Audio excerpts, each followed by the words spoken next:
Some moments in life slice cleanly through everything you thought you knew about a person. For me, it happened under a chandelier shaped like a frozen firework. At a company party where everyone pretended to be happier, richer, shinier than they really were. My wife, Claire, stood beside me in that fitted silver dress, smiling too brightly, laughing too loudly, already drinking like the night owed her something. And then she did it. Right there, in front of her co-workers, in front of my colleagues, in front of every camera in that over-decorated ballroom. She slid her wedding ring off her finger, held it up between two fingers like a joke, and said, "Guess I'm single tonight." The table laughed. Everyone else gave those polite corporate smiles. Too stiff, too scared to be real. But me, I stood there, heart sinking, thinking. Some people take off a ring. Some take off a mask. If you want more stories like this, subscribe for the next parts. She tossed the ring into her clutch and walked away before I could even process the sting. At first, I tried to rationalize it. Maybe it was a stupid joke. Maybe she'd had one drink too many. Maybe she wanted attention, the harmless kind. But then she didn't look back at me once. She moved like someone completely unbound, touching arms, leaning close, whispering in ears. And every time she threw her head back and laughed, I felt something inside me settle into a cold, unfamiliar stillness. I wasn't angry yet, not disappointed either, just observing, detached almost. People talk about adrenaline when their world cracks open. I got the opposite. I got clarity. Our marriage hadn't been perfect. I'm not delusional. We had gaps, her constant need for validation, my obsession with work, her impulsiveness, my routines. We'd been patching holes for years, pretending duct tape was enough. But never, and I mean never, had I imagined she'd turn our problems into entertainment for a room full of people who barely remembered each other's birthdays. Watching her float around the ballroom like a college girl on spring break felt surreal. I'd married a woman, but tonight she was playing a character, and the character didn't know my name. I stayed near the back wall, the place where the lighting didn't reach and the music sounded muffled. People approached me, small talk, jokes, questions. But I answered with autopilot phrases and a tight smile. My eyes kept drifting back to Claire. Something in her movements was different. It wasn't rebellion. It wasn't drunkenness. It was carelessness. The kind you only show when you think the consequences won't catch up. At one point she disappeared entirely. 1 second she was perched on a coworker's armchair. The next she was gone, like a flame snuffed out. I felt something twist in my chest, but I didn't follow. I just stood there, hands in my pockets, listening to the hum of conversation flatten around me. Minutes passed, maybe 10, maybe 20. I didn't look at my watch. I didn't want time to matter in this moment. Not yet. Then HR walked in, not the whole department, just one man. Paul, the compliance officer, the guy who always looked like he was mentally auditing the room. He whispered something to the event manager, who stiffened immediately. Then they both walked up to the stage. The music cut. The lights shifted. Conversations thinned into a strange, choking silence. Paul tapped the microphone twice, clearing his throat. He wasn't smiling. "Everyone, I apologize for interrupting the celebration," he said. "But there has been an incident in the parking garage. For safety reasons, we need to address it immediately." A ripple of murmurs spread. People leaned in. Glasses stopped midair. I didn't move. Didn't blink. I just watched as he turned toward the large projection screen behind him, the one that had been showing company slideshows and year-end highlights. The feed changed. Grainy footage from the security cameras appeared, timestamp glowing in the corner. There she was, Claire, my wife, in that silver dress, in the dim glow of the garage. And she wasn't alone. A man stepped into frame, someone from her department. I didn't know him well, but I recognized the way he touched her waist like he'd done it before. She didn't push him away, didn't hesitate. She leaned in. Their silhouettes melted into each other against the concrete pillar. The ballroom gasped like a single creature. I didn't move. I just breathed once, deeply, like a diver preparing for the cold water. The room reacted before I did. A few people covered their mouths. Some whispered names, others whispered curses. A few had the decency to look away. Most didn't. There's a certain kind of voyeurism that lives inside office culture. Everyone wants to know everything, especially the things they shouldn't. Claire had always loved attention. Tonight, she finally got the kind she never expected. But I just stood there, breathing. Not hard, not shallow, just steady. Calm in a way I can't fully explain. Maybe because the moment you see the truth, your body stops fighting. There's nothing to defend anymore. Nothing to protect. The war is already lost. The only thing left is the silence after it. And I felt that silence settle over me like a second skin. Someone whispered, "Isn't that Claire?" Like her name was a question mark instead of a fact. Another voice, more cruel than stunned, said, "She said she was single tonight." Guess she meant it. Their comments felt distant, like I was hearing them through thick glass. I kept my eyes on the screen. I didn't look around for her. I didn't search the room. She knew exactly where the cameras were in that garage. Everyone did. That's why something inside me broke a little more. Not because she cheated, but because she didn't even care if she got caught. That told me everything. Everything about who she'd become, and everything about who I couldn't be anymore. The footage kept going, each second colder than the one before. The man pulled her closer, their movements slow and intimate, as if this wasn't a stolen moment but a practiced one. Her hands touched his chest. Familiar. His fingers traced the zipper of her dress. Familiar. She laughed. At least that's what it looked like. I couldn't hear it, but I knew that laugh. I used to think it was beautiful. Now it felt like a blade running between my ribs. Then, like a final punch to the gut, she pushed her hair back the way she does when she wants to be kissed. And he did. Right there, in the middle of a corporate parking lot under a camera with a dead fly stuck to the lens. Someone behind me whispered, "Oh my God!" And another whispered, "Poor guy." I didn't turn. I didn't want pity. I didn't want outrage. I didn't want justice. I wanted distance. Inside myself. From everyone else. From her. From the version of our life I had been holding onto out of habit and hope. The screen went dark a moment later. HR had cut the feed, probably realizing the disaster he'd unleashed was much bigger than a simple incident. Paul cleared his throat and started apologizing again. But the words didn't matter. The damage was done. The truth was out. And nothing in that room would ever go back to normal. That I took a step back, away from the screen, away from the whispers, away from the judgment disguised as concern. I slipped through the crowd like a ghost. Not one person tried to stop me. Maybe they sensed I didn't have anything left to give. Or maybe they were too shocked to react. Either way, I moved toward the coat check with the same quiet certainty of someone leaving a place he no longer belongs. The woman at the counter didn't meet my eyes when she handed me my jacket. She'd seen the footage too. Everyone had. As I put my coat on, a strange clarity washed over me. Not anger, not humiliation, something sharper and cleaner. Acceptance. People think acceptance comes at the end of grief. I think sometimes it arrives right at the beginning, like a slap that wakes you up. I felt awake walking out of that ballroom. Awake in a way I hadn't felt in years. The cold air outside hit me like a truth I didn't know I needed. Felt good, real, honest, the opposite of everything I'd just seen. But I didn't get far. I heard my name before I saw her. Evan. Evan, wait. Her voice cut through the night, breathless, desperate, shaking. She ran out of the building still in her silver dress, clutch half open, hair slightly messy from whatever she'd been doing in the dark corners of that garage. She looked smaller than she had inside, or maybe just exposed. But I didn't stop walking. I didn't even slow down. "Evan, please, wait," she said again, catching up to me, grabbing my arm. Her fingers were cold. I pulled my arm back gently, not violently, not dramatically, just firmly enough to make it clear that her touch didn't have the same right it once did. "What are you doing?" she demanded, like I was the one who'd done something insane tonight. "Can we talk? Please, please just talk to me." She was crying, real tears, big ones, the kind that streak mascara and leave marks on expensive makeup. She reached for my hand, but I kept both hands in my pockets.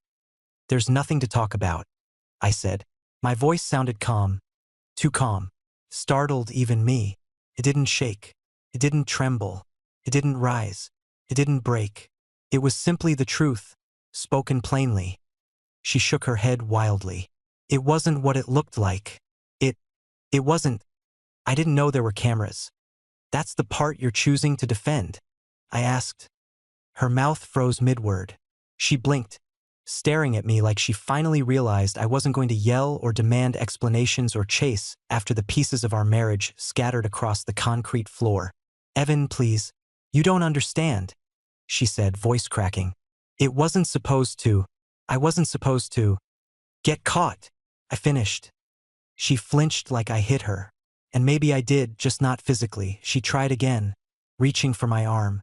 I made a mistake. A stupid, stupid mistake. I was drunk. I was overwhelmed. I didn't mean to hurt you. You took off your ring, I said. That was sober. She went silent. Completely. The kind of silence where even the wind seems to pause.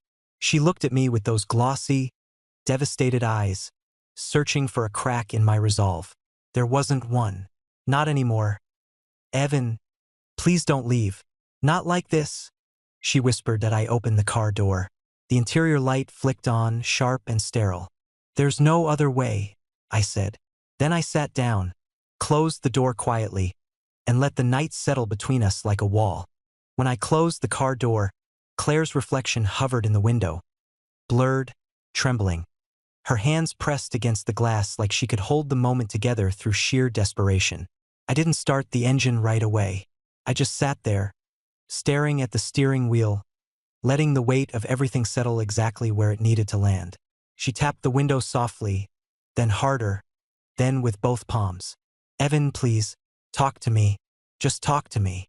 Her voice was the kind that once would have broken me.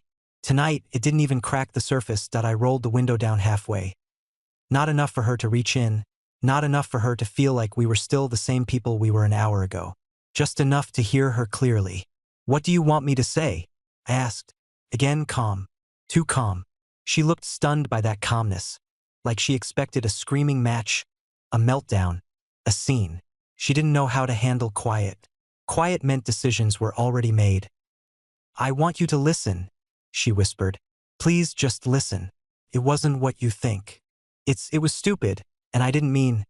Stop, I said. Not loudly, not harshly, just firmly. You don't need to explain what I watched with my own eyes. But that's not the full story, she cried. You don't understand the context.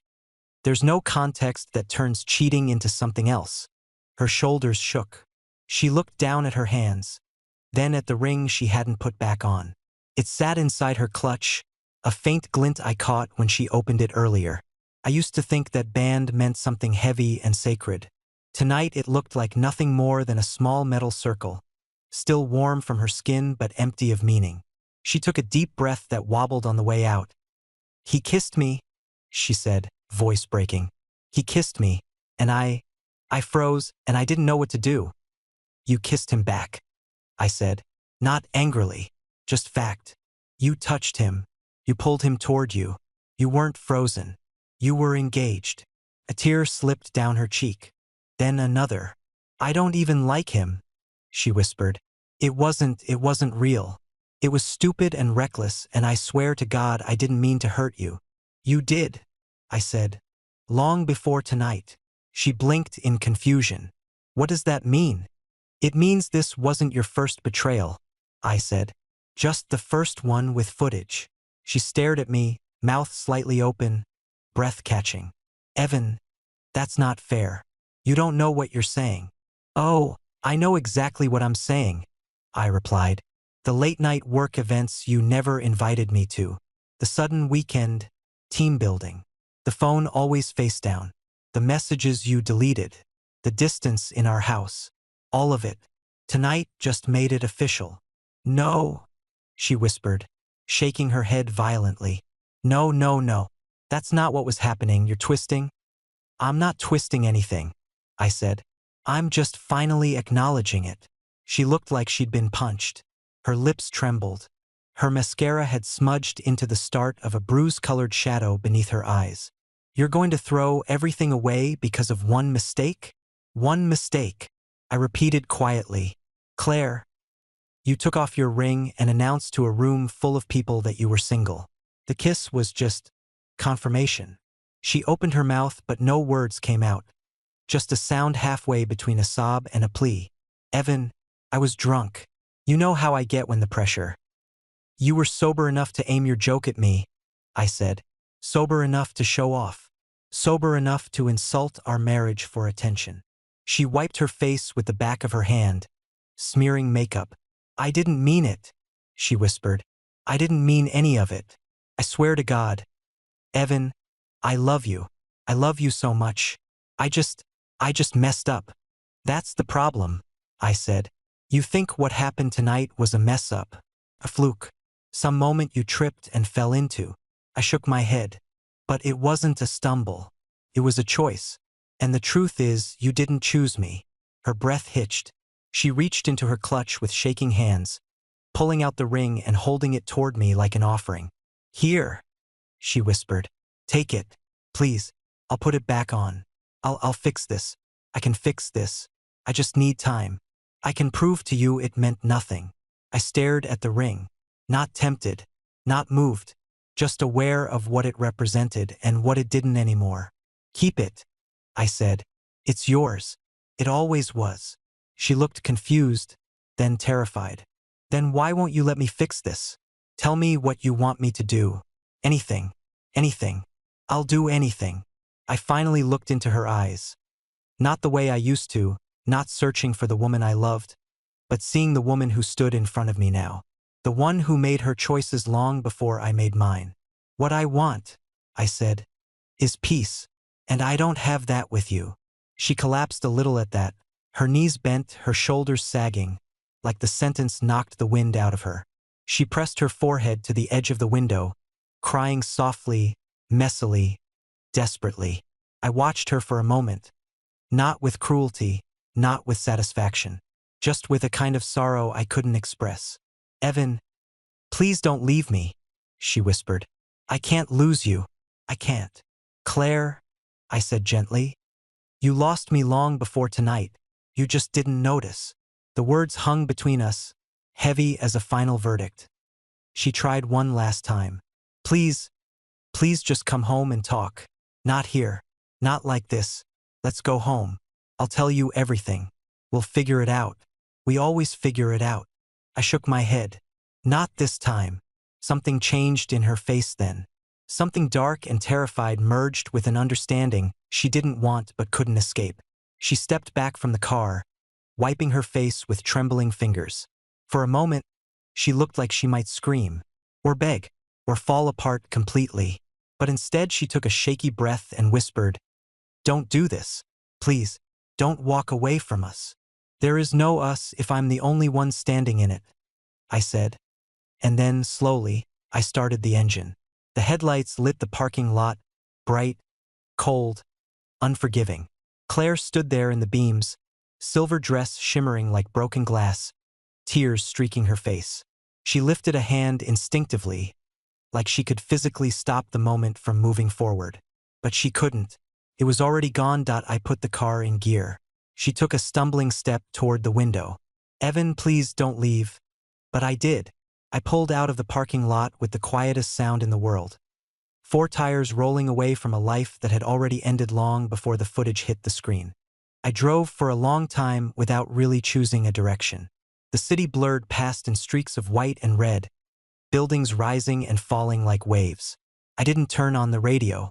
I didn't call anyone. I didn't even check the time. I just let the road move under me, steady and unbroken, because for the first time in a long time, I needed silence more than explanations. Silence was clean. Silence didn't lie. Silence didn't ask me to stay.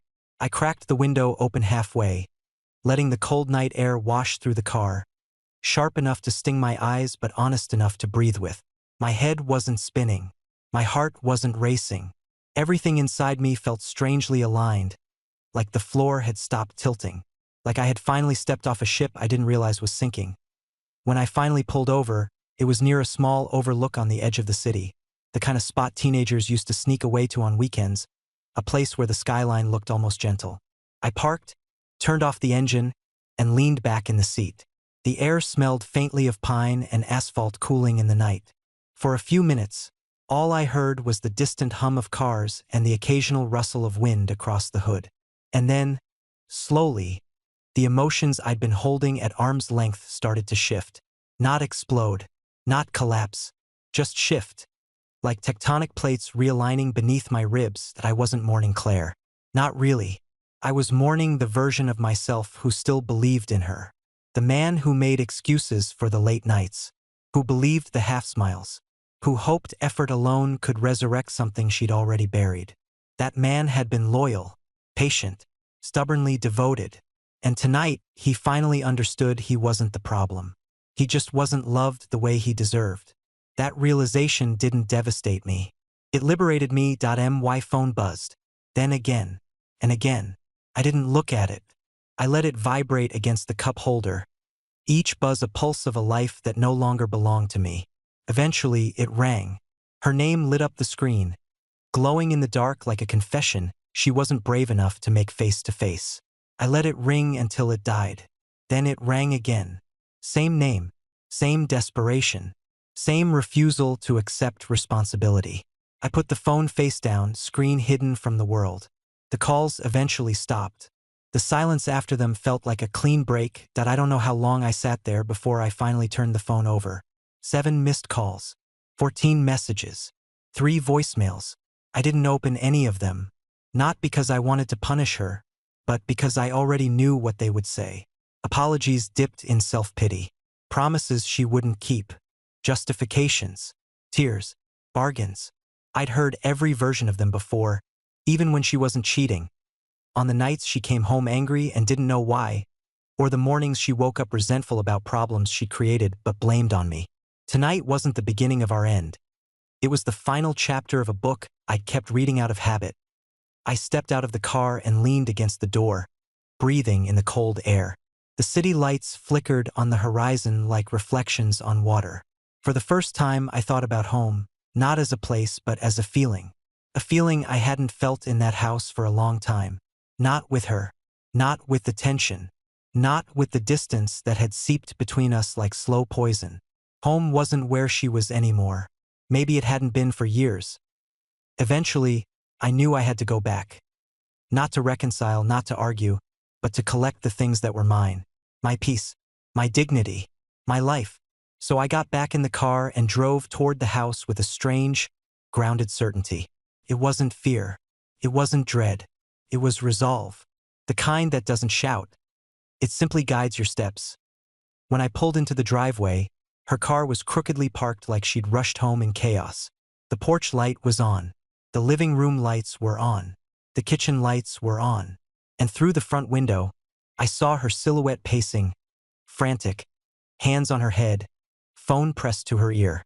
I let the engine idle for a moment, watching her. Not with longing, not with anger, just observation, like looking at a stranger through glass. Then I stepped out and closed the door gently, my footsteps quiet but deliberate. I didn't bother with the keys. She opened the door before I reached it. Her face was streaked with tears, makeup smudged, hair undone. She looked like someone who'd aged 10 years in an hour. "Evan," she breathed out, grabbing the frame of the door like she needed it to stay standing. "Thank God. Please come inside. Please talk to me. I've been calling and calling." "I know," I said. She swallowed hard, stepping back to let me in. The living room smelled like the perfume she'd put on earlier. Strong, sweet, the kind she wore when she wanted attention. Somehow it smelled different now. Artificial, hollow. She closed the door behind us, then hovered in front of me like she wasn't sure if she should reach for me or give me space. I don't know where to start," she whispered. "I don't know what to say. I'm so sorry. I made a terrible mistake." I looked around the room, our photos on the walls, the couch we'd picked together, the lamp she'd insisted on buying even though it didn't match anything. All the familiar things that had stopped feeling familiar long before tonight. "Don't say anything yet," I told her. "Let me get what I came for first." "What you came for?" She blinked. "Evan, what do you mean?" "My things," I said. "Clothes, documents, essentials." Her breath caught. She stepped closer, shaking her head in disbelief. No. Evan, please. You can't just leave. We can work through this. I swear I'll do whatever it takes. Therapy, counseling, anything. Just don't go. I'm not staying, I said. Please, she whispered, reaching for my hand. I stepped back and she froze mid-motion. Please, don't walk away from everything we built. I met her eyes. We didn't build anything, I said softly. I built. You played. She flinched like the truth stung more than the footage. I'm not punishing you, I added. I'm freeing myself. Her voice broke. Evan, you're my husband. I said, until you decided you weren't my wife. Her knees buckled, and she sat down on the edge of the couch, crying silently into her hands. But I didn't comfort her. Not because I wanted her to suffer, but because the part of me that once rushed to help wasn't alive anymore. I walked past her, down the hallway, toward the bedroom. My suitcase was in the closet. I pulled it out and opened it on the bed we'd shared for years. She came to the doorway eventually, clutching a tissue, watching me fold shirts with robotic precision. You're really doing this? She whispered. Yes. But where will you go? Away. Is there someone else? Her voice shook with fear. No, I said. Just me. She leaned against the doorframe, crying again, softer now, like she finally understood I wasn't bluffing. I wasn't punishing. I was done. Quietly, completely done. When I zipped the suitcase closed, the sound sliced through the room sharper than any argument we'd ever had. Evan, I love you, she whispered as I lifted the suitcase. You loved who you wanted me to be, not who I am. And then I walked past her. Slow, steady, unchanged by the trembling in her hands as she reached for me one last time. I walked toward the front door with the suitcase in my hand, each step sounding strangely final on the hardwood floor. Claire followed me, not closely this time, but at a distance, like she wasn't sure if she was allowed to stand near me anymore. Her breathing was unsteady, broken in small gasps that she tried to muffle with the back of her hand. Evan, please, don't go, she whispered, her voice thin and trembling, like a string pulled too tight. But I didn't stop. I didn't turn. My hand hovered over the doorknob, and for a moment I just looked at it, the silver metal reflecting the warm light of the lamp she insisted on buying. A lamp that somehow looked different now. Everything looked different now. When I opened the door, the early morning air washed over me. Cool, clean, sharp enough to wake up every part of me that had been asleep for years. The sky was still dark, but the faintest hint of dawn stretched along the horizon. Felt fitting. A night ending. Something new beginning. When I stepped out onto the porch, I heard her behind me, her footsteps stumbling, her breath catching. Evan, please wait. Please don't walk out that door. You can't just... She reached me then, grabbing the sleeve of my coat like she was holding onto the edge of a cliff. Her knees buckled, and she sank to the floor, clutching at the fabric as if the weight of her body could anchor me in place. Please, she sobbed, the word echoing in the quiet street. Please don't leave me. Please, I'm begging you. I looked down at her. Not with anger, not with pity, but with an exhausted kind of sadness that had no sharp edges left. She looked up at me, mascara streaked, hair tangled, her red dress wrinkled from hours of pacing and crying. She looked nothing like the woman who had laughed under the ballroom lights or thrown her ring into her clutch like it meant nothing. She looked human, fallible, frightened. Evan, she whispered, voice cracking like thin ice. I'll change, I swear. I swear I'll do anything you want. I'll quit my job. I'll cut off everyone. I'll work on myself. Just, please, don't walk away. It's not about punishment, Claire, I said, my voice quiet but steady. It's about peace. And I don't have peace with you. She shook her head violently. We can fix that. We can go to counseling. We can talk. We can rebuild everything. Please don't throw us away. I know I messed up. I know I broke you. But I can put you back together. I can. I swear. That's the thing, I said softly. I don't want you to put me back together. I want to heal somewhere you can't break me again. Her face crumpled, her shoulders folding inward as if her body was trying to protect itself from the truth. Evan, I didn't mean to ruin us. You didn't ruin us tonight, I said. You ended us tonight. She swallowed hard, her breath shaking. If you walk away right now, she whispered, I'll never forgive myself. I'll never recover from this. That's your journey, I said, not mine. The words hung in the air, heavy and irreversible. She tried to stand, but her legs gave out, and she ended up on her knees again, reaching, trembling, desperate. Please, just give me one more chance. One real chance. I'll prove to you. You had every chance, I said, and you chose everything but me. Her hand froze midair. Her crying softened into something quieter, more defeated. She pressed her forehead against the doorframe, shoulders shaking silently. A broken prayer to a future that no longer existed. I took a step toward my car. She didn't chase me this time. She just whispered my name like it was the last thing she had left to hold on to. Evan? I turned once. Not fully, just enough to see her silhouette on the porch, small in the early light, arms wrapped around herself, ring still clutched in her fist as if holding it tight could bring back the life she'd thrown away in a parking garage. She looked so fragile I almost felt something twist in my chest. Almost. But pain isn't love, and regret isn't repair. And her tears weren't enough to rebuild trust that had been cracking for years before it finally shattered tonight. When I reached the car and opened the door, the interior lights flicked on, clean, bright, honest. I put the suitcase in the passenger seat and sat behind the wheel. Claire stood up slowly, wobbling, gripping the railing of the porch to keep herself steady. Evan, she whispered again, voice barely audible. Please, don't leave me alone. You weren't alone, I said gently. You were with him. She flinched like the sentence was a strike. But I didn't mean it as cruelty. It was just truth, clean and unembellished. She took a shaky step forward, then another, but she stopped halfway down the walkway, as if she knew that crossing the remaining distance wouldn't change anything.